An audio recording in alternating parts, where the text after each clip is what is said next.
Încă o dată doresc să vă mulțumesc pentru amabilitatea de a ne vizita la sediul Societății Române pentru Drepturile Omului și trebuie să apreciez deschiderea cu care practic ați tratat de la bun început cererea noastră până la urma urmei de a face un prim interviu în cadrul televiziunii pentru drepturile omului cu care încercăm să debutăm acum. Domnule judecător, v-aș întreba pentru început, pentru că suntem Societatea Română pentru Drepturile Omului. Ce înțelegeți dumneavoastră prin drepturile omului și aș avea o rugăminte de a nu vă îndrepta spre o definiție clasică sau formalistă. Pur și simplu, pe înțelesul tuturor, dacă aș putea spune așa, ce ar trebui să înțelegem prin drepturile omului? Pare o întrebare simplă, dar răspunsul complex. Răspunsul nu complex. Conformația sau... Da, formația mea, de fapt, de judecător mă face să văd mai degrabă latura practică, jurisdicțională, ceea ce se întâmplă în sălile de judecată în legătură cu drepturile omului. Dar pentru că mi-aș cerut un răspuns pe înțelesul cetățeanului obișnuit, deși acum vă spun că nu cred că există familii de cetățeni obișnuiți care să nu fi trecut cel puțin o dată în viață prin instanțele din România, cred că prin drepturile omului trebuie să înțelegem o modalitate de protecție a individului pentru valorificarea unor posibilități ale sale, pentru protecția lui împotriva altora și mai ales împotriva statului. Pentru că în perioada comunistă, individul versus statul practic nici nu exista ca și concept. În perioada comunistă, statul întotdeauna câștiga, de exemplu.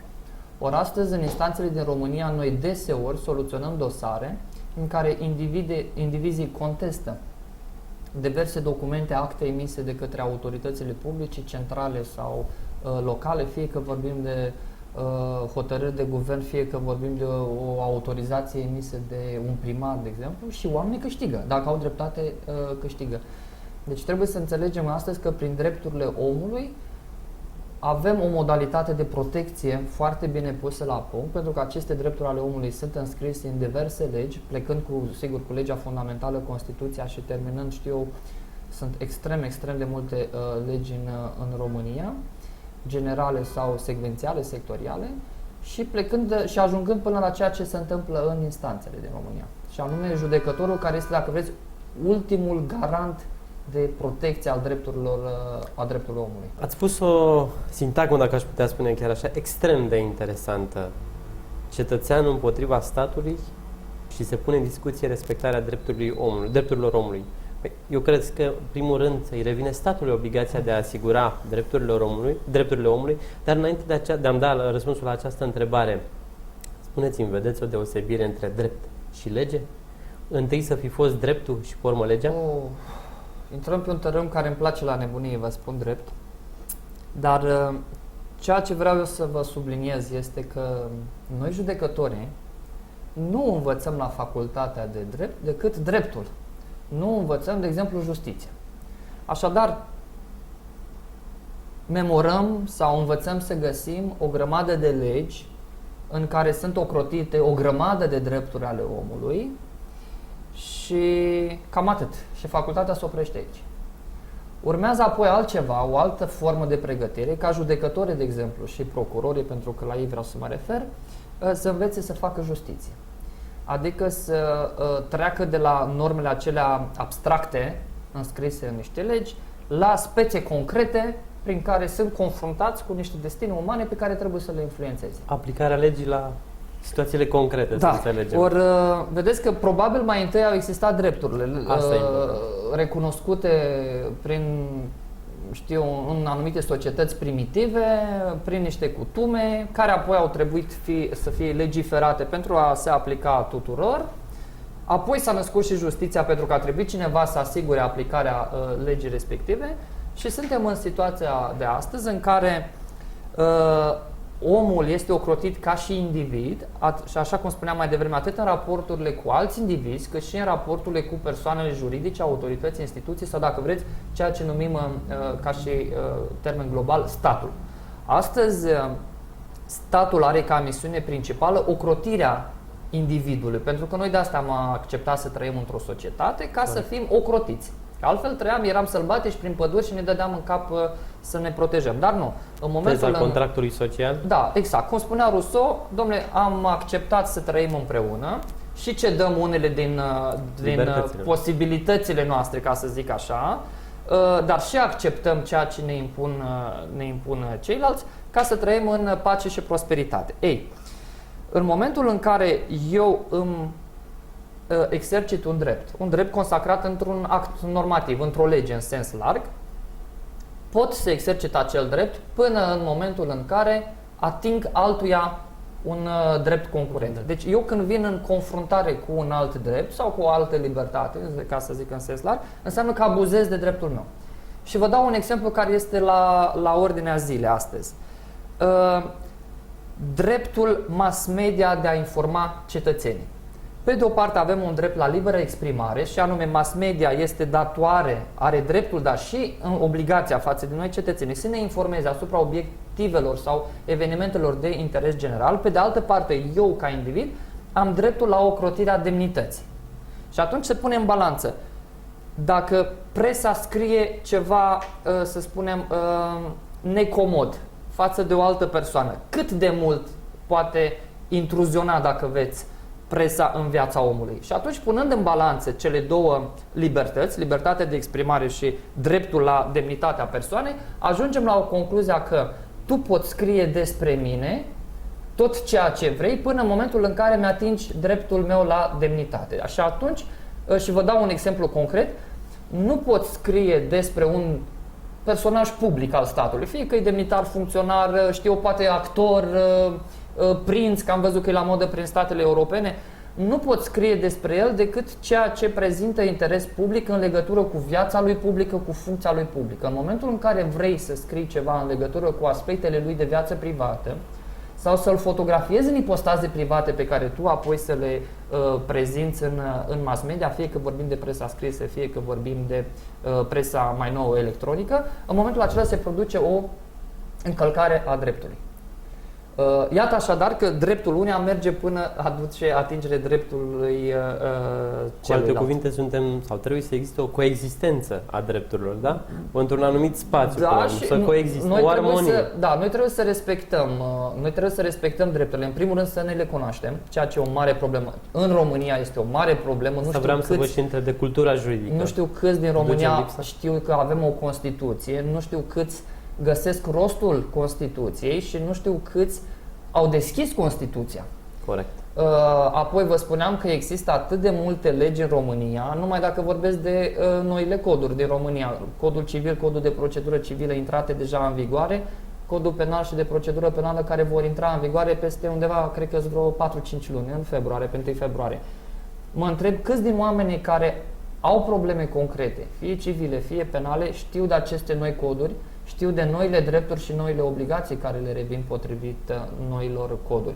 Și atunci mă întreb, ce face statul pentru cetățean? Că până la urmă cetățeanul nostru nu are el obligația să deschidă codul, să deschidă cartea, legea.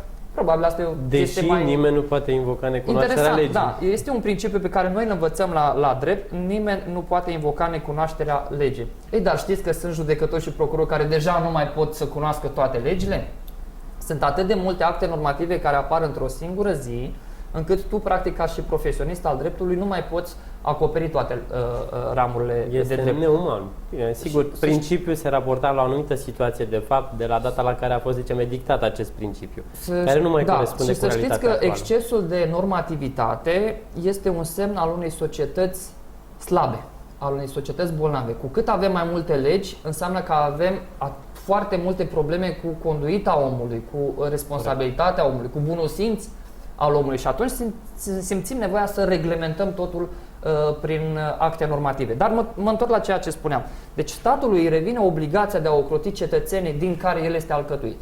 Dar noi prin stat acum trebuie să înțelegem în sens restrâns doar instituțiile și autoritățile care ne guvernează. Practic ăsta e termenul general. Și putem merge puțin mai departe și spune că statul este reprezentat de un grup de indivizi care exercită puterea publică? Da. Și deci mai departe de instituție. Acești cetățeni, până la urmă, când vorbim de stat, nu vorbim de o noțiune abstractă. Vorbim de niște indivizi care conviețuiesc, își desfășoară activitatea într-un aparat, da? Într-un aparat administrativ, prin care ei ne conduc viața, destinul, viitorul.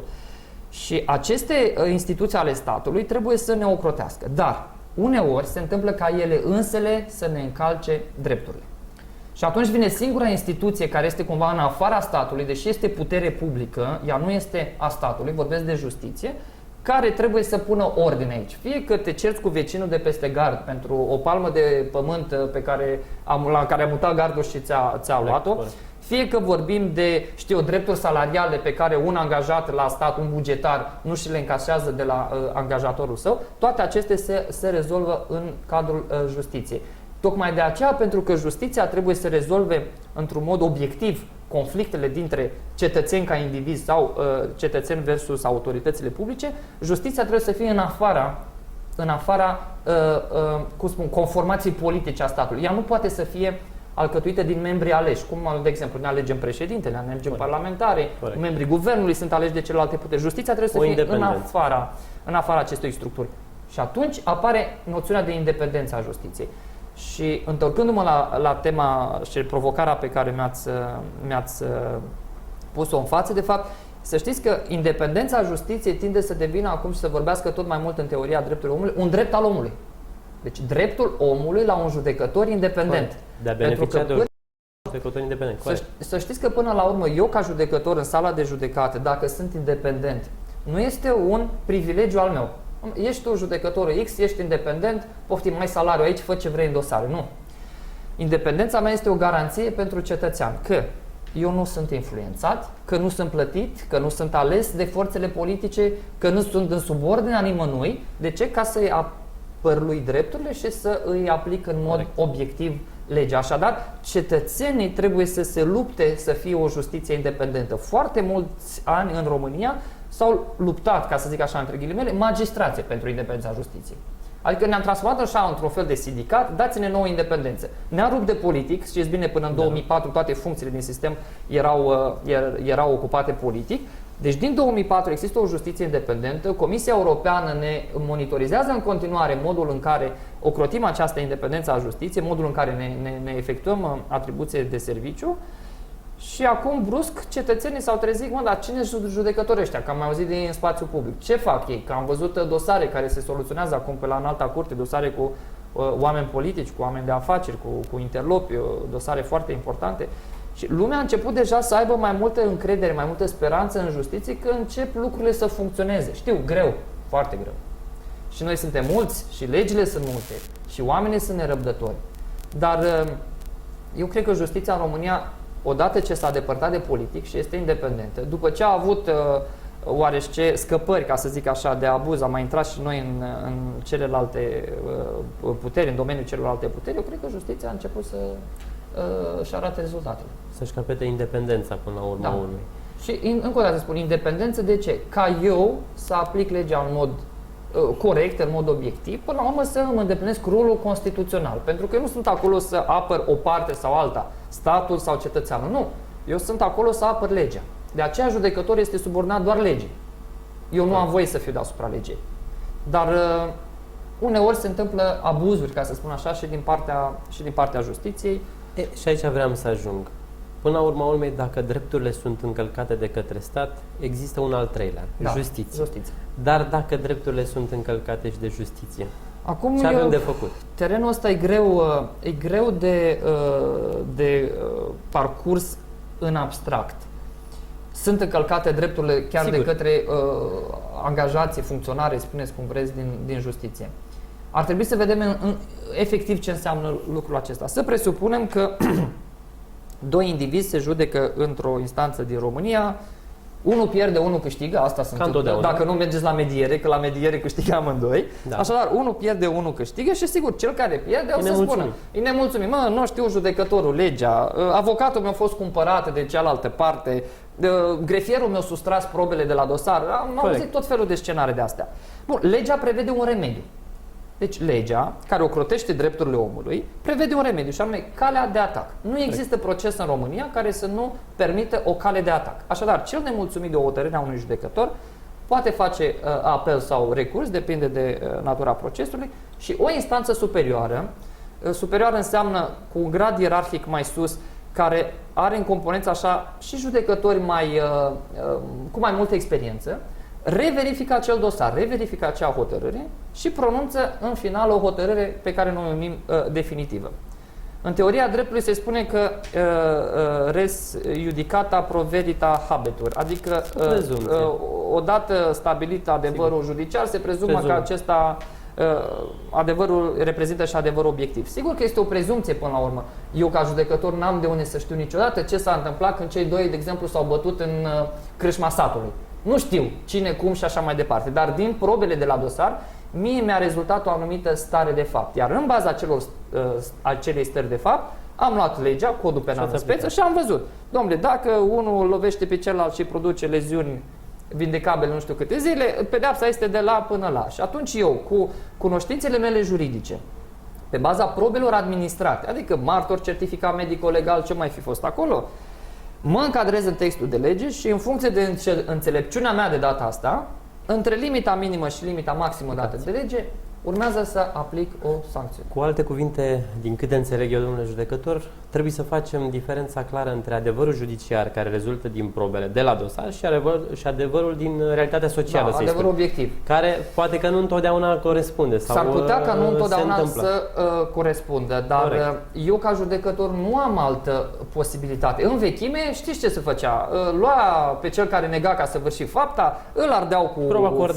cu focul roșu, îl scufundau în apă, dacă supraviețuia, zicea că e nevinovat. Dacă murea, domnule, a fost vinovat. Ei, am depășit faza aia. Suntem în faza în care inculpatul astăzi poate să vină în fața noastră, dacă vorbim de un proces penal, să recunoască. Da, eu am săvârșit fapta. Sigur. Și atunci eu, ca judecător, aplic un text de lege la care reduc cu o treime sancțiunea, limita maximă a pedepsei, pentru că este beneficiul lui pentru care a recunoscut. Și atunci eu nu mai administrez probe. Cu siguranță avem și căile de retractare. Însă până a trece mai departe, ne-ați vorbit despre aceste remedii care îl constituie practic căile de atac, să spunem, ordinare sau extraordinare recursul, dacă vorbim.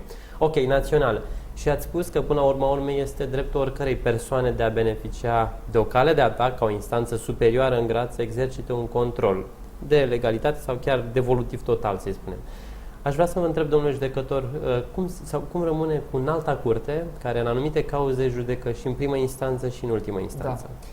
În această situație, dublu grad de jurisdicție, în ce măsură mai este respectat din perspectivă, sigur, penală și a prevederilor europene? La înalta curte există două formațiuni. În cadrul aceleiași instituție pe care o numim Înalta Curte de Casație și Justiție, există o formațiune numită secție, că numai de penal este vorba. Secția penală, care judecă în primă instanță, așadar pentru prima dată se duc acolo dosarele cu demnitarea ai statului. Corect. Începând de la senatori, deputați, miniștri, membrii CSM-ului, judecători de curs de apel, judecători de înaltă curte, general, mareșal, amirale, etc. Deci ăștia toți se judecă la înalta curte în primă instanță. Se pune problema, ok, dacă tu te judeci deja la cel mai înalt for, unde faci recursul? Cine te judecă în recurs? Instanța superioară. Ei, instanța superioară în speță nu înseamnă neapărat o instituție, o altă instituție superioară. Că întotdeauna se va pune problema în care e ultima instituție. Și atunci s-a creat o altă formațiune în cadrul înaltei curți. Este completul de 5 judecători acum. Sunt 2 sau 3 completuri de 5 judecători care reverifică hotărârea dată de către cei 3 colegi din primă instanță. Așadar, din punct de vedere structural, dacă vreți, sau ierarhic, noi respectăm regula existenței a cel puțin unei căi de atac. Nu este doar la noi în România situația asta întâlnită, am văzut-o și în alte state. Dar credeți, bun, ați spus mai devreme că nu putem pune o instanță peste Înalta Curte de Casație și Justiție, dar am putea cumva să trecem cauzele în primă instanță să nu mai fie judecate de către Înalta Curte, să zicem să plece de la curțile de apel, așa încât în instanța Înaltei Curți să judece în recurs. Am văzut exclusiv că există tendința asta, au existat un proiect de lege. Nu cred că suntem pregătiți și spun de ce. În primul rând, acele cauze de care vorbim nu sunt foarte numeroase, dar sunt extrem de importante. Ei vizează oameni din statul român care ocupă cele mai înalte funcții. Deci vorbim de senatori și deputați, vorbim de membri CSM, vorbim chiar de judecători de la Înalta Curte. Nu-mi imaginez cum ar putea fi judecat un judecător de la Înalta Curte în primă instanță de un judecător de curte de apel. De asemenea, senatorii și deputații care își exercită funcția în cadrul puterilor statului și ei trebuie judecați de cineva foarte înalt. Ori Constituția spune că puterea judecătorească se înfăptuiește prin Înalta Curte de Casație și Justiție și celelalte instanțe. Așadar, acordă prioritate maximă Înaltei Curți de Casație și Justiție. Corect. Pe de altă parte, avem, Înalta Curte este una singură în țară, curțile de apel sunt 15 plus cea militară, 16. Așadar, posibilitatea ca practica să fie unitară, ca interpretările să fie diferite, este foarte mare, deci ar fi un lucru riscant. 2. Nu putem nega că la Înalta Curte sunt judecători extrem de experimentați, chiar cu 20, 25, 30, cred că avem și cu 32 de ani vechime la Înalta Curte. Oameni care poate, acum nu mai bag mâna în foc după ultimele evenimente, poate sunt mai puțin influențabili. Poate sunt mai, trecuți prin viață cu mai multă experiență. Închipuiți-vă că la curțile de apel astăzi poți ajunge să fii judecător după 6 ani de experiență, ceea ce înseamnă foarte puțin. Foarte puțin. Ori la Înalta Curte avem cel puțin o garanție că avem oameni peste 12-15 ani, cam asta e media. Undeva la 15 ani este ultima versiune a legii de acum un an sau 2 ani. La 15 ani în sus poți să ajungi la Înalta Curte.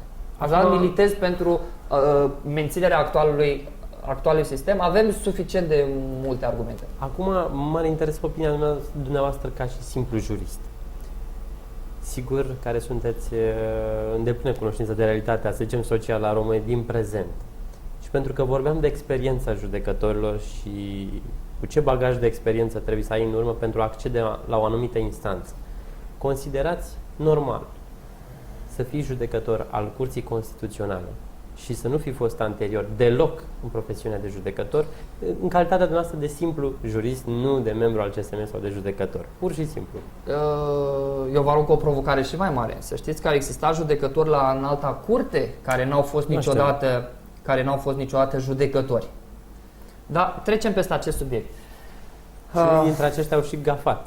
Da. Acum, în Curtea Constituțională a noastră, ea respectă o conformație, cred că s-a extins în Europa după cel de-al doilea război mondial, când s-a simțit nevoia să se creeze o autoritate, un fel de autoritate tampon între justiție și politic, care să verifice constituționalitatea legilor. Cred că una din primele țări, chiar Germania, au înființat Curtea Constituțională. Există mai multe sisteme de numire a judecătorilor acolo. Într-unele țări sunt judecători de carieră și chiar la noi în România exista la un moment dat o formațiune din cadrul Curții Supreme care verifica constituționalitatea. În perioada comunistă, dacă nu mă înșel, că noi nu aveam Curte Constituțională atunci.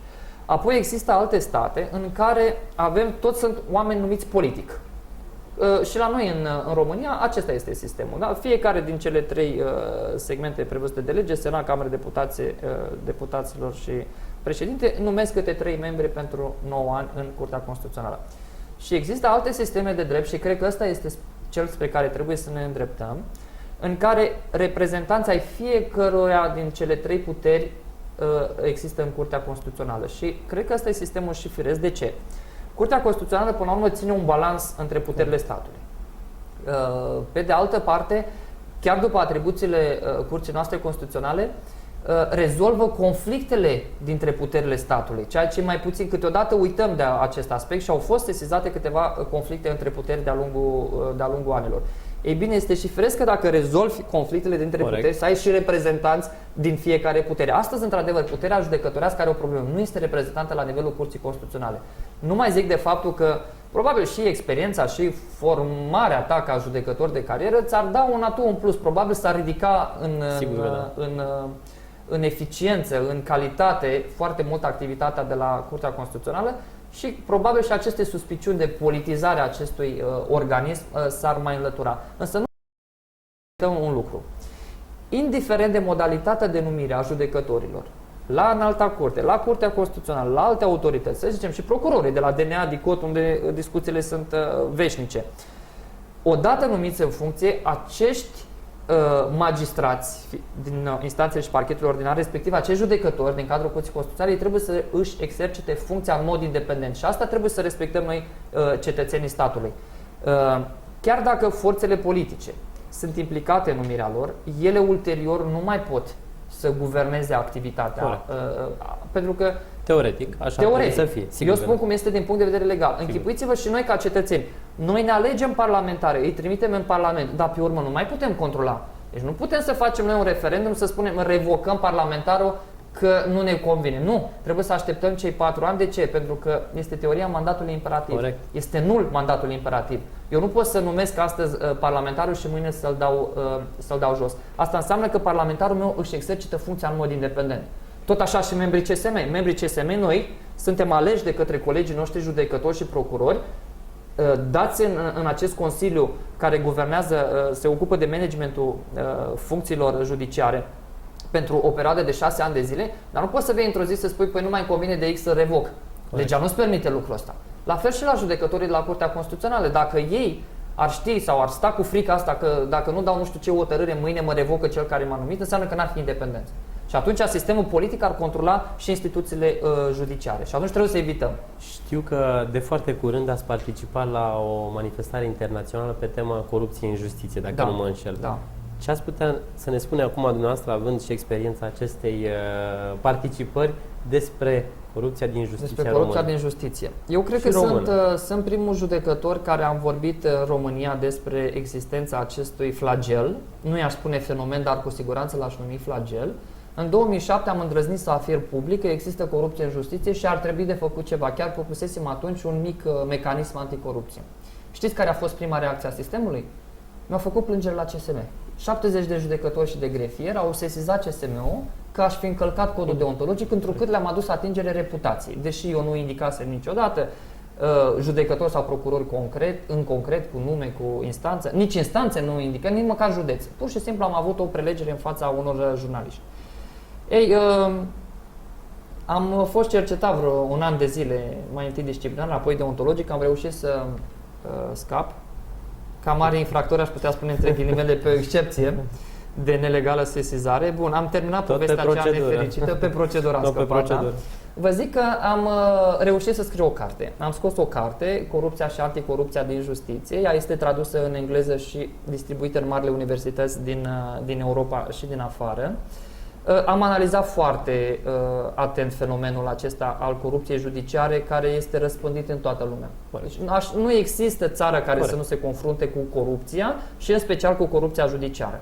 Chiar țara în care s-a ținut această conferință de care vorbeați, este vorba de activitatea unui grup de lucru reunit la nivelul Organizației Națiunilor Unite, ne-am adunat la Viena și într-una din zile am ieșit pe stradă să vorbesc cu câțiva colegi care s-au aciuiat pe acolo și am întrebat cum stăm cu corupția în Austria și mi-au spus așa: este atât de larg răspândită încât în fiecare an au cel puțin 60-70 de funcționari publici, cum ar veni în termenii noștri, arestați, condamnați pentru corupție și chiar recent au dat o lege prin care au legiferat posibilitatea de a face cadouri funcționarilor publici, dar nu mai mult de 100 de euro. Deci eram în țara în care discutam despre combaterea corupției, dacă vreți, și tocmai adoptați o lege care favoriza corupția. Ei, la nivelul ONU există un efort care durează de câțiva ani de zile și am fost parte în cursul anilor. Vrem să întărim integritatea din justiție. Și atunci, ca să ajungem să avem o justiție curată, nici nu-mi imaginez că poți lupta împotriva corupției dintr-o societate dacă tu însuți ai probleme în sistemul de justiție, trebuie să recrutăm oameni foarte bine pregătiți, trebuie să îi menținem foarte bine pregătiți în cursul anilor, trebuie să îi salarizăm foarte bine, trebuie să îi ocrotim față de influențele externe de putere și trebuie să le pretindem o responsabilitate deosebită, pentru că omul care se confruntă cu sistemul judiciar, confruntă între ghilimele, că de fapt sistemul judiciar ar trebui să-l ocrotească, corect, trebuie să ia contact cu oameni bine pregătiți, cu o procedură rapidă, ușor de înțeles și cu un act de justiție de calitate. Visul meu este ca atunci când un om de pregătire medie, un om obișnuit, iese din sala mea de judecată, să spună: mi s-a aplicat legea, chiar dacă a pierdut. Ăsta e visul meu. Oricare judecător cred că trebuie să-l împărtășească. Din păcate, astăzi însă, să știți, foarte multă lume vine în instanțele din România. Este tocmai invers. Avem 3,3 milioane de dosare anul trecut, ceea ce înseamnă că aproximativ 5 milioane de cetățeni s-au judecat. Imens. O treime din populația României. Este foarte mult. Înseamnă că avem o problemă. Unde? Cred că autoritățile publice, autoritatea publică are o grămadă de funcționari slab pregătiți, care comit abuzuri și atunci ele trebuie sancționate. Corect. Mai cred că societatea română suferă de o boală aceasta a procesomaniei. Orice litigiu, indiferent cât de mic îl avem, mergem la judecător. Să spună judecătorul. Amanții justiției erau denumiți de profesorul Ciobanu, dacă nu mă înșel. În special în zona sudică am întâlnit. Oamenii sunt foarte răi cu oamenii. Nu există o cale de mijloc. În Ardeal sunt mai cuminței, să știți. În Moldova iară sunt foarte aspri între ei. Dar ar trebui să găsim și alte căi. Nu știu, pe vremuri îmi spunea bunica când aveau probleme, bunicul când aveau probleme în sat, nu se ducea la judecători. Era o rușine să ajungi la judecător. Trebuia să meargă și nu știu câți kilometri. Apropo, acum am construit instanțe la colțul Asta străzii, vreau ca să vă zic întreb. așa. Ce părere aveți? Sau care este opinia dumneavoastră față de fărămițarea până la urma urmei? Păi asta vreau să vă spun. Deci, înainte, în urmă cu 50 de ani, de exemplu, bunicii nu se duceau la judecată pentru că era o rușine. Să divorțezi era o rușine. Astăzi e aproape o mândrie. O facem la televizor un act de vitejie. Se duceau și se împăcau la primar, la preotul satului, la învățător, se duceau la oameni înțelepți din sat și găseau o modalitate să-i medieze. Astăzi am creat chiar o instituție, medierea, mediatorul, care ar trebui să se ocupe cu oprirea cumva certurilor ăstora să nu mai ajungă în instanțele din România. Dar ce am făcut? Avem foarte multe dosare. Probabil și realitățile sociale tot modificate, o grămadă de legi schimbate. Știu, oameni concediați, de exemplu, care au generat o grămadă de... Criza economică care a venit și a generat litigi. Și asta o grămadă de litigi pe executări silite. Ei, dosarele astea se duc la foarte mulți judecători. Noi suntem un sistem 4500 de judecători, 2500 de procurori, foarte mulți așadar magistrați. Unii mai tineri, alții cu mai multă experiență, unii mai bine pregătiți, alții mai puțin. Unii interpretează legea cum vor, alții cum trebuie. Oricum, practica este neunitară. Am creat o grămadă de judecătorii, cel puțin în anul 1997 s-au creat judecătorii în foarte multe orășele. Nu sunt puțin cam periculoase aceste microjudecătorii? Până la urma urmei, nu sunt judecători de aici cu mult mai vulnerabili? Unul, sunt și mai vulnerabili, sunt și mai slab pregătiți, să știți. Adică nu există garanțiile unei bune pregătiri a lor în momentul în care nu le poți asigura specializarea. De exemplu, 3-4 judecători într-o judecătorie cu încă 2 procurori și cu 3-4 avocați pot face un SRL. Corect. Acum sunt scuze, nu fac nicio acuzație, deci spun o chestiune care este teoretică, dar sunt unele judecătorii din țară în care am descoperit acte de corupție extrem de grave, în care judecătorul trăia cu mediatorul și făcea acțiunile ca avocat la o altă parte, în care lua mită, în care rezolva problemele, prin hotărâri date, astăzi vii cu acțiunea, astăzi distribui la judecător, astăzi soluționezi, tot astăzi motivezi și tot astăzi o comunici, de totul se rezolva într-o zi, două. Acte de corupție foarte grave. Sunt colegi de-ai noștri astăzi trimiși în judecată, unii chiar condamnați definitiv, pentru acte de corupție din asemenea orășele mici. Însă, avem și colegi condamnați pentru corupție sau trimiși în judecată ori cercetați în prezent din orașe mari, inclusiv din București, unde se pare cu cât crește nivelul instanței și al orașului, cu atât crește și valoarea mitei. Mai mult nu comentez că sunt deja cazuri în curs de... Și chiar ați punctat foarte bine pericolul din punctul meu de vedere pe care reprezintă aceste judecătorii mici. Vulnerabilitatea lor. Însă, trecând peste acest element, aș vrea să vă întreb acum ce opinie aveți dumneavoastră vis-a-vis de răspunderea magistraților și aici mă refer cu predilecție la răspunderea în ipoteza în care Curtea Europeană a Drepturilor Omului a pronunțat o hotărâre de condamnare a statului român, a obligat evident statul român la anumite despăgubiri. Ei bine, statul român cum, când și în ce modalitate trebuie să se regreseze, să-i spunem așa, să se întoarcă împotriva celor care sunt vinovați pentru producerea acelei încălcări. Și înainte de a-mi da răspunsul la această întrebare, intuind poate și judecătorii vor fi incluși, să spunem că o cauză a urmat fond și recurs, ambele instanțe au pronunțat o soluție în sensul încălcării sau constatat de către curte ca fiind o încălcare. Într-o astfel de situație ar trebui trași la răspundere toți cei 4, să-i spunem, judecători, unul de la fond și 3 din recurs? Mecanismul de răspundere a judecătorului sau a procurorului este deosebit de complex. Corect. Am analizat cam ce se întâmplă în alte state. Am citit și am analizat extrem de atent legislația noastră toată. În principiu, lucrul ăsta în felul următor. Dacă un judecător comite o eroare, cum spuneam mai devreme, ai posibilitatea să te duci la instanța superioară. Se pune întrebarea ce faci dacă instanța superioară este cea care comite. Corect. Teoretic, asemenea lucruri n-ar trebui să se întâmple. Dar, uneori, în hotărârile de condamnare ale statului român pronunțate de Curtea Europeană a Drepturilor Omului se constată că există și erori la acest nivel.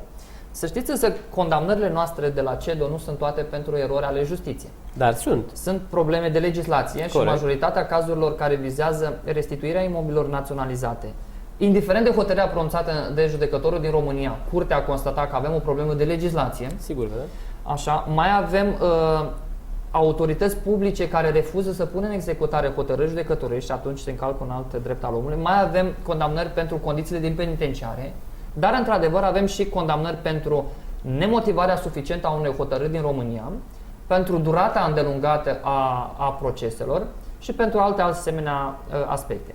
Încă un lucru mai vreau să spun și apoi mă îndrept mai în concret spre răspunsul pe care îl căutați noastră. Să nu ne imaginăm, și cred că mulți cetățeni români trăiesc în eroarea aceasta, că la Strasbourg se rejudecă procesul din România. Deci nimeni nu vine de la Strasbourg, din judecătorii curții, nu ia de dosarul din România, spune a greșit Danileț în România, hai să dăm soluția pe invers. Nu. La Strasbourg se constată, dar dacă în cursul unui proces care s-a desfășurat în România s-a încălcat unul din drepturile omului. De exemplu, eu ca judecător l-am judecat pe unul și condamnat, fără să asigur dreptul la apărare. Ori dreptul la apărare este unul din drepturile înscrise în convenție. Sau un jurnalist, aici e puțin mai sensibil, un jurnalist a fost condamnat în România pentru comiterea unei infracțiuni de insultă și calomnie. Și curtea constată că libertatea totuși de exprimare era o chestiune care trebuia să predomine în acel litigiu și jurnalistul nu trebuia condamnat. Bun, deci undeva s-a produs o eroare. Corect. Așadar, nu se stabilește la CEDO dacă judecătorul X din România a greșit sau nu a greșit în aplicarea legii, a greșit sau nu în evaluarea probelor. Acestea sunt doar atribute ale instanțelor naționale. De aceea cred că atunci când statul este condamnat de către CEDO, cel care trebuie să răspundă, și așa este și reglementarea europeană, este statul. Se pune problema dacă statul se poate regresa împotriva funcționarului, împotriva magistratului sau un alt angajat din sistemul statal care a greșit întrucâtva. Eu vă zic și aici părerea mea personală care există în sistem ca profesionist al sistemului de 15 ani. Dacă ar exista o astfel de reglementare în mod expres, că statul trebuie să tragă la răspundere materială judecătorul sau procurorul care a comis o eroare judiciară, în momentul ăla se creează o presiune de neadmis asupra sistemului. Practic, eu judecător voi fi tot timpul atent, care dintre parte are posibilități mai mari, cam care aș intui eu că are posibilitatea să se ducă la CEDO, să-și plătească o grămadă de avocați și atunci înclin balanța cu el, spre el. Deci presiunea aceasta a existenței răspunderii materiale s-ar transforma de fapt într-un atac chiar la obiectivitatea mea. Atenție, nu spun că judecătorul nu trebuie să răspundă, ci doar că existența unui astfel de sistem de răspundere materială ar fi o presiune foarte mare asupra judecătorului. Dar ceea ce trebuie să facem noi este într-adevăr să întărim, dacă vreți, responsabilitatea judecătorului și procurorilor. Cum spuneam mai devreme, domnule, hai să le asigurăm condițiile de muncă ca să nu se poată plânge, că degeaba o să spună unul, eu ca CSM sau dumneavoastră ca cetățean spune, domnule, tu ca judecător trebuie ca în toate cauzurile să dai hotărâri foarte bune, repede și pe lege toate, pentru că el o să vină să se apere. Păi știți câte hotărâri trebuie să dau într-o zi? Uite, am 100 de dosare de soluționat astăzi, am scos în pronunțare 70 dintre ele, îmi cereți noaptea la ora 1 să dau hotărâri corecte? Că într-un singur dosar tu poți greși din cele 70. Să zicem că 69 le dai bine și al 70-lea îl greșești. Păi este firesc ca eu, de exemplu, ca judecător să răspund pentru acel unic dosar? Pentru dumneavoastră ca parte, da, spui, domnule, dar e vorba de viața mea, de familia mea, de libertatea mea. E firesc, mi-a încălcat cineva dreptul. De eu spun, da, dar la 69 le-am dat dreptul. La 70 n-am mai putut, eram obosit. Ei, ar trebui să creăm un cadru de asta în care se desfășoară activitatea judiciară normal, pentru că acum este anormal. Și vă spuneam de cele 3,3 milioane de dosare pe rol. Adică noi judecătorii am rămas aceiași ca și număr în ultimii 15 ani de zile și în ultimii 5 ani de zile ni s-a dublat volumul de muncă. Și atunci sindicalist, acum fiind, îmi puteți pretinde calitate 100% în toate dosarele pe care le instrumentez în condițiile în care mi s-a dublat volumul de muncă în ultimii 5 ani de zile? Corect, dar este exact aceeași situație ca și a medicului.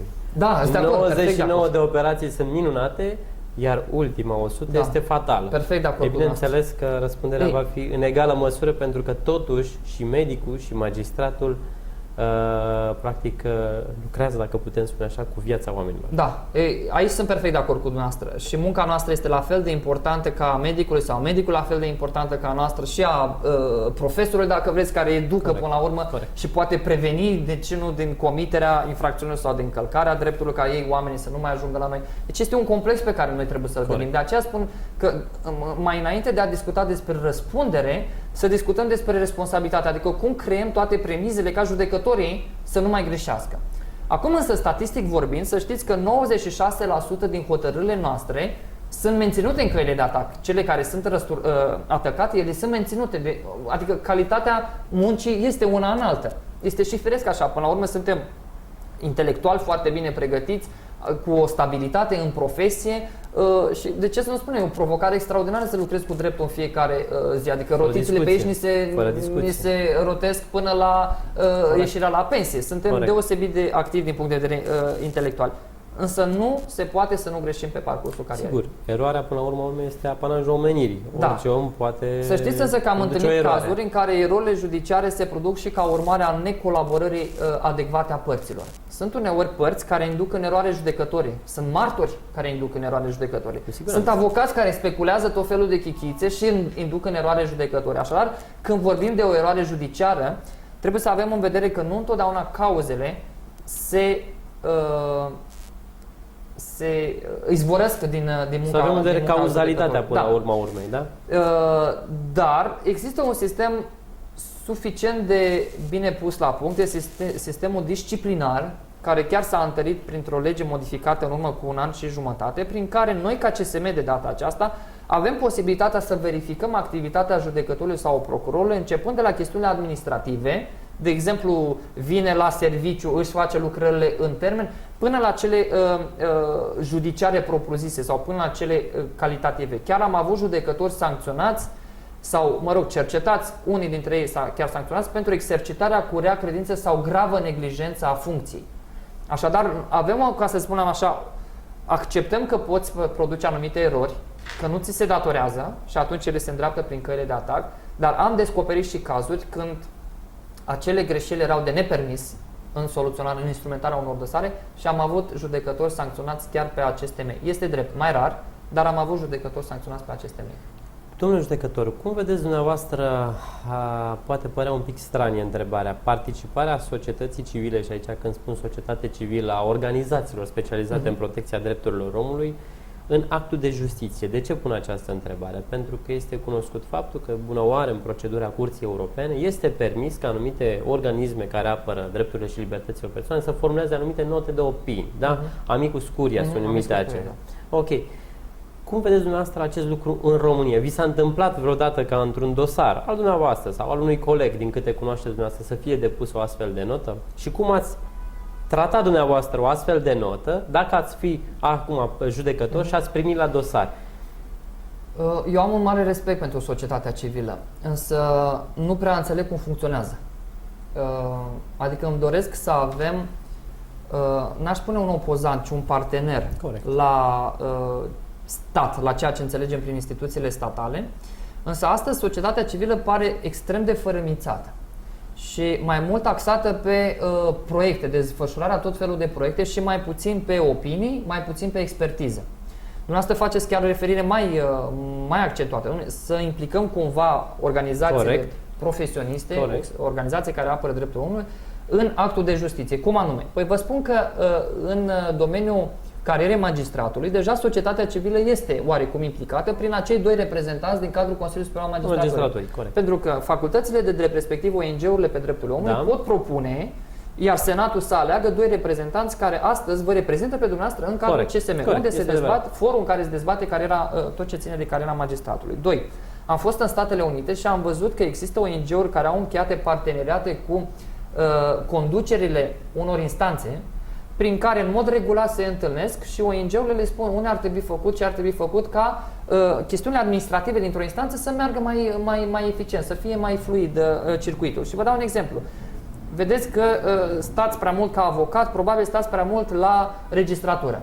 Vreți să vă plângeți cuiva Corect. Ei, există un astfel de for, fie că vorbim de barou de avocați, fie că vorbim de un ONG al drepturilor omului, care poate să ia legătura instituțional cu președintele de instanță să stabilească de comun acord anumite să sesizeze până la urmă.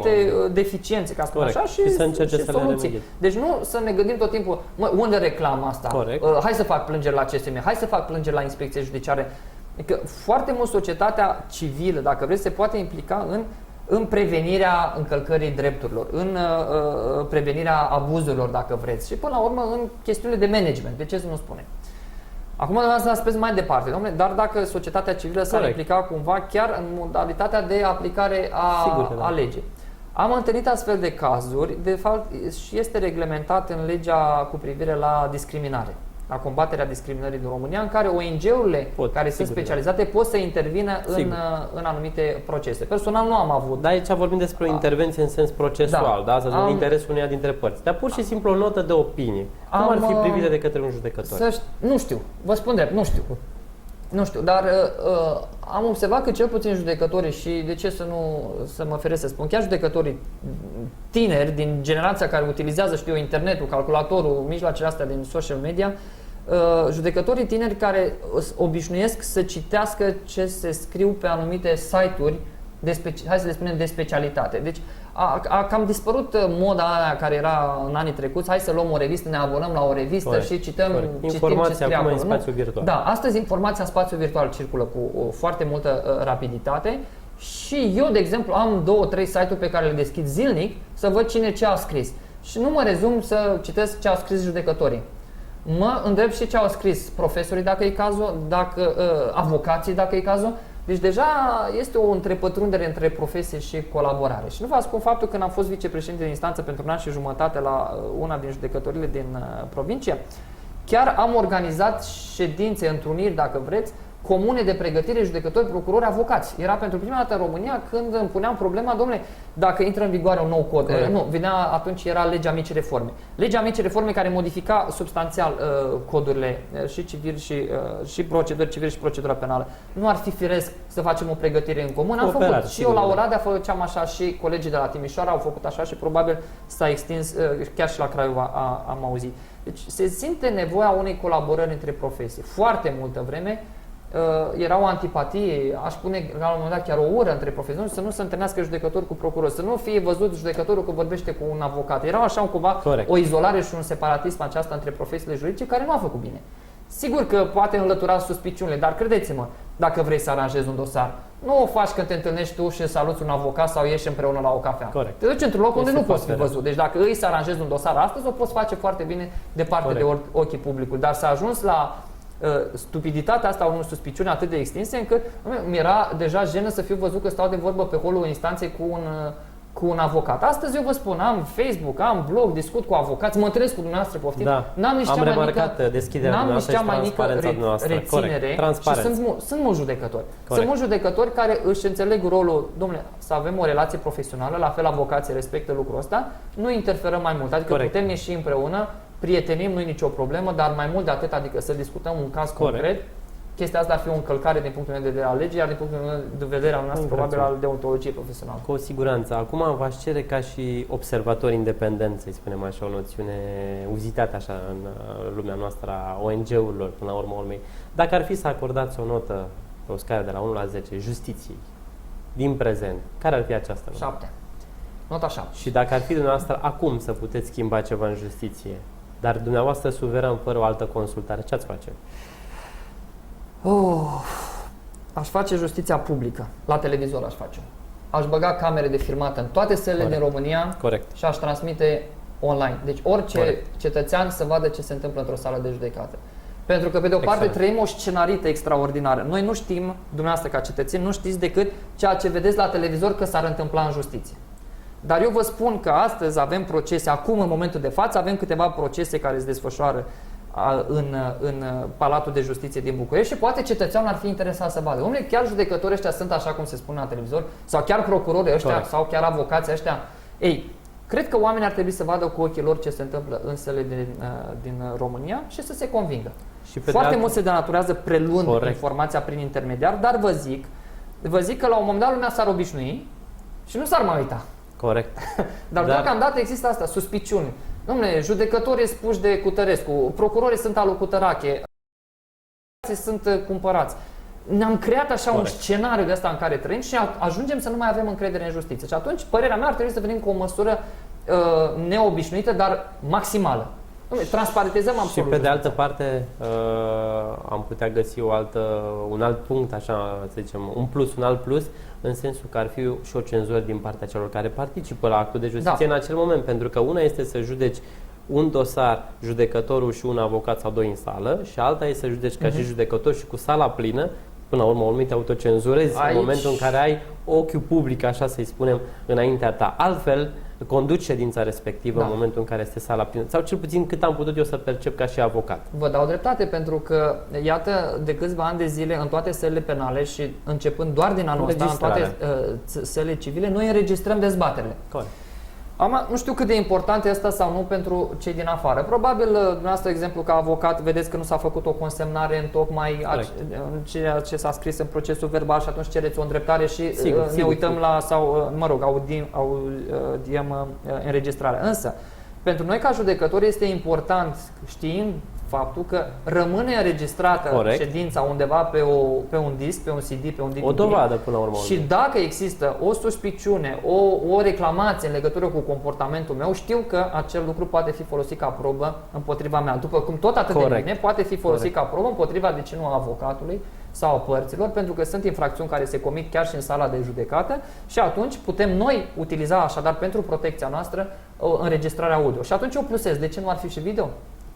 Ce ne-ar deranja? Că ar fi probabil niște trusturi mass media care ar lua imagini, ar face niște speculații și ar face rating. Ok, s-ar întâmpla chestia asta, nu știu, 6 luni, un an, 2 ani, până s-ar banaliza, până s-ar normaliza. Lumea s-ar obișnui. Deci eu cred că, și asta este în nota, ceea ce spuneam mai devreme cu responsabilizarea. Cred că atât timp cât judecătorul înțelege că el exercită o funcție publică, fiind plătit din bani publici, ținut fiind să facă dreptate în dosare, ca el fiind reprezentant al statului, dacă vreți, într-o noțiune largă, el este exercită o funcție publică și atunci ea trebuie exercitată în folosul cetățeanului. Nu spun partipriuri aici, dar trebuie să se controleze de la modul în care se mișcă, la modul în care vorbește, modul în care aplică legea, ce scrie în hotărârea judecătorească. Totul trebuie să le facă pentru cetățean. De aceea se și spune la un moment dat că justiția trebuie să fie serviciu public. Dar nu așa cum înțeleg unii. Voi judecătorii sunteți plătiți din banii noștri, trebuie să ne dați socoteală. Nu a serviciu să ne înțelegem, eu nu sunt plătit din banii nimănui, că atunci iau cardul, dau contul și punem banii direct aici. Nu. Cetățeanul nu plătește justiția. Eu ca cetățean sunt plătit, eu ca judecător sunt plătit din banii de la bugetul statului, într-adevăr, strânși din impozitele și taxele la care și eu contribui. Sigur că da. Dar să nu confundăm aici, cetățenii plătesc judecători. Așa ceva nu există, pentru că atunci eu aș fi dependent de judecători. Tot așa cum judecătorii nu trebuie să fie dependenți de mass media. Adică eu să stau cu frica în sân că dacă dau nu știu ce hotărâre o să mă trezesc mâine pe posturile TV. Nu, că atunci tu nu mai ești judecător, pentru că judecătorul trebuie să fie independent și imparțial. Deci în afara oricăror formă de presiune. Mă întorc la ce spuneam mai devreme. Așadar, eu ca judecător trebuie să înțeleg, pe de o parte, exercitarea funcției mele, adică cu autoritate, în sensul de a impune aplicarea legii, și doi, modalitatea aceasta de interacționare cu cetățeanul, și aici cred că este cea mai mare problemă în România, modalitatea de interacționare cu cetățeanul se corespunde a ceea ce numim justiția este serviciu public. Adică eu trebuie să îl tratez cu respect, să-i asigur demnitatea respectivului, să-i dau cuvântul lui, avocatului, ca ei să vină la mine cu încredere și nu cu frică. Ori ăsta este un deziderat, unii dintre noi reușesc să îl îndeplinească, alții nu. Unii suntem foarte tineri și lipsiți de experiență, vedeți, la 24-25 de ani deja poți să ajungi judecător într-o sală de judecată să influențezi destine umane. Alții sunt cu mai multe experiențe de viață, culturală, de experiență în profesie. Lucrurile astea te influențează. Dar m-a surprins și apreciez în mod cu totul deosebit soluția pe care ați dat-o dumneavoastră, aceea cu ședințele, să-i spunem, publice. Mă gândesc de mult, dar n-am aderență, să știți, chiar într-adevăr, cred că ar fi o soluție, nu salvatoare, dar cel puțin care să contribuie la propulsarea, până la urmă, a justiției pe piedestalul unde și are locul. Că trebuie să înțelegem că nu avem nimic de ascuns. Corect. Asta probabil din activitățile desfășurate în instituția statului, cred că a noastră este cea mai, nu cea mai importantă, dar și cea mai vizibilă și cu impact mare social. Când închizi astăzi o persoană, de exemplu, pentru săvârșirea unei infracțiuni, toată lumea, domnule, de ce ăla a fost ăla închis? Ei, nu prea știi decât ce-ți spune presa. Corect. În restul n-ai văzut cât s-au chinuit avocații să-l scoată, cât s-au chinuit procurorul să-l vadă după grate, cât atenție a acordat judecătorul, cât efort depune judecătorul la un proces de acest gen. Sunt multe lucruri care, dacă ar fi cunoscute de societate, ar înțelege cum funcționează justiția. Bun, în ultimii ani s-au îmbunătățit lucruri foarte multe. Asta vreau să spun și eu, pentru că până la urmă au început, din punctul meu de vedere, să coboare și judecătorii din turn de Fildeș, în care erau până de mult, și au început până la urmă să vină în cetate și să explice oameni, să fie mai deschiși. Ceea ce este util pentru societate, să-i vadă pe judecători așa cum sunt aceștia, să vadă că sunt oameni, dar anumiți oameni. Trebuie să rămână oameni aparte. Să știți că judecătorul trebuie să fie înainte de toate om. Nu un robot, să nu ne dorim roboți și să nu ne dorim un fel de animăluțe de alea le ții în cușcă și le dai drumul numai când să vină să hotărască procesele și le întorci apoi în cușcă. Dacă îmi permiteți, cu scuze că vă întrerup, spunea, dacă nu mă înșel, doamna Ana Maria Puiu, judecător, fost la judecătoria sectorului, mi-aduc aminte, un judecător trebuie să fie, nu să fie un om bun, să fie un bun om. Da. Această frază mi-a rămas chiar în tipul. Eu sper ca judecătorii toți să fie oameni și să-și dea seama că ei lucrează cu oameni. Sigur, și umani. Nu au în față dosare. Ei au în față, de fapt, destine umane, au cauze, au speranțe puse acolo între hârtiile alea. Pentru că noi nu suntem funcționari publici. Eu nu sunt un funcționar de la care ea deschide o copertă, vede niște hârtii, la sfârșit, după ce le-a citit, dă o soluție. Nu asta e treaba noastră. Treaba noastră e să vorbim cu oameni. Vă spun că unii dintre noi fac terapie. Deci am bunicuții care vin în sala de judecată numai că vor să se audă, chiar dacă nu au legătură directă, spusele lor cu cauza. Dar au o problemă și unele dintre ele își amintesc din copilărie anumite chestii. Și vă rog să mă credeți că după ce se descarcă în sala de judecată, pleacă cu sentimentul, m-a ascultat și pe mine cineva, că până la Cutărescu nu m-a ascultat nimeni. Deci câteodată trebuie să faci și terapie. Apoi mai ai chestiuni de familie extrem de complicate, în care tu, ca judecător, deci ca un ters, trebuie să te bagi într-o familie, să hotărăști că copilul ăla trebuie să rămână cu tăticul sau cu mămica mai mult, ceea ce este foarte rău. Este foarte rău pentru o familie să vină cineva din afară. De aceea eu încurajez, de exemplu, foarte mult medierile și încheierea de planuri parentale când cei doi părinți se înțeleg unul cu altul cum anume să gestioneze viitorul copilului, ca apoi judecătorul doar să ia act. Apoi este o înțelepciune deosebită, îți trebuie în dosarele penale unde legea îți spune pentru un fur de la 3 la 15 ani. Ok, dar dacă tu ai furat o vacă și ăla l-a furat 10 oi, cum fixezi? Legea nu spune cum fixezi. Corect. Că s-ar putea vaca aia să aibă valoare mai mică decât oile respective, da, să fie singura vacă a unei familii sărace de nu știu care sat. Corect. Și e lăsat pe aia fără mâncare în urma furtului. Nu știu, sunt foarte multe lucruri aici.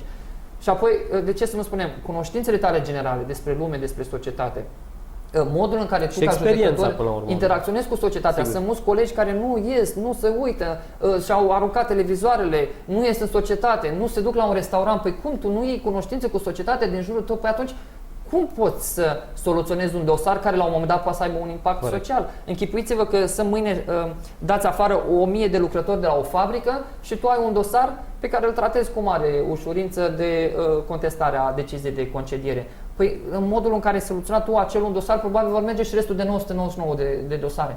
Deci, câteodată soluțiile noastre au un impact social deosebit. Să nu vă amintesc de drepturile salariale, când prin hotărârile judecătorilor s-au acordat sporuri salariale de la polițiști, funcționari, magistrați, grefieri, profesori, ceea ce a avut un impact major negativ asupra bugetului statului. Astăzi ce se întâmplă cu băncile? Foarte mulți acționează în judecate băncile pentru clauze abuzive din contracte și sunt judecători care au stabilit, domnule, într-adevăr, norma cu tare ar trebui înlăturată din contract sau modificat, chiar am văzut la un moment dat, modificat dobânda acordată de bănci. Sunt chestiuni până la urmă, ca judecător trebuie să ai și curaj, zic eu. Absolut, trebuie să fii și curajos. Deci curaj trebuie, dar asta intră în fișa postului, ca să zic așa. Nu ești judecător dacă nu ai curaj. Și nu ești judecător dacă nu ești independent. Încă o dată spun, dacă tu pleci urechea la ce spune stânga sau spune dreapta, sau te temi de presă, sau te temi de o parte, sau te gândești, mă, dacă îl condamn pe interlopul ăsta mâine, dacă mi-atacă familia, în momentul ăla, atunci te retragi, fă altceva. Ți-asumi. Sunt riscuri pe care ți le asumi, dar până la urmă asta e frumusețea funcției. Corect. Suntem o putere, da? Trebuie să te comporți ca o putere. Câteodată trebuie să iei decizii care nu plac poporului, un anumit segment al populației. Asta este. Domnule judecător, după această scurtă, să-i spunem, discuție, vreau să vă spun că mă bucur că sunteți în CSM și că încă mai sunteți în CSM, aș putea spune așa. Să vă doresc că mult înainte, practic, în fruntea justiției, pentru că văd că sunteți un judecător cu idei un pic liberare, un pic novatoare, să spunem, în justiție. Ați ieșit nu tocmai oarecum populiste printre exact, colegii dar mei, să ați ieșit un pic din așa făgașul justiției pe care noi îl cunoșteam. Vă mulțumesc încă o dată pentru amabilitatea de a ne vizita aici la Mulțumesc Societatea Română pentru Drepturile Omului și chiar dacă dumneavoastră nu veți mai veni, noi vom mai veni după dumneavoastră pentru că sunteți o persoană de contact cu lumea justiției și în această modalitate putem și noi prezenta oamenilor cam ce este dincolo de bară spre judecători. Vă mulțumesc încă o dată și mult succes! Mulțumesc și eu și succes proiectului noastră. Vă mulțumesc!